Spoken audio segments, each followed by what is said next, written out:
Hello বন্ধুরা, আমি বাসন্তী পোলাও নিয়ে চলে এসেছি আপনাদের সামনে। দেখুন কি কি লাগছে বাসন্তী পোলাও তৈরি করতে।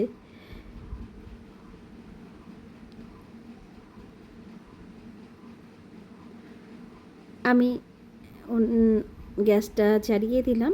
এবার কড়াইতে খুব সামান্য সাদা তেলে আমি কাজু বাদামগুলো ভেজে নেব।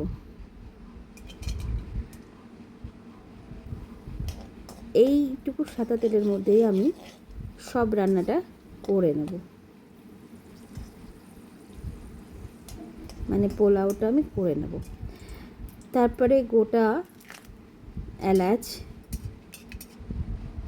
তেজপাতা এবং ঘি, লবণ, হলুদ দিয়ে মাখানো গোবিন্দভোগ চালটা আমি ভাজা ভাজা করে নেব।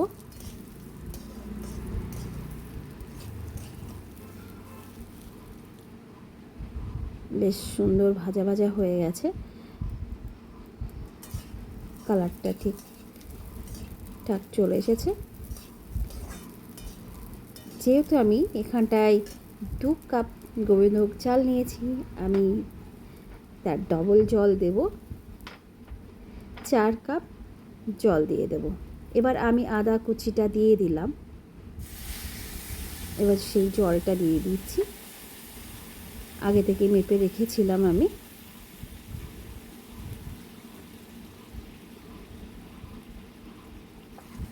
দিয়ে দিলাম। এবারে আমি সিদ্ধ হবার জন্য ঢাকা দিয়ে দেব। ঢাকনা খুলে দেখি কি পরিস্থিতি।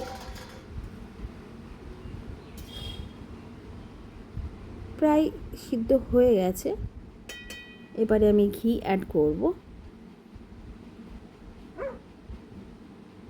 চিনি দেব, খেজুর কুচি দেব, যেহেতু আমি কিশমিশ আমার ঘরে ছিল না। কাজু ভাজা দিয়ে দিলাম। এবার হালকা করে নেড়ে নিয়ে আমি আরও কিছুক্ষণের জন্য রেস্টে রেখে দেব।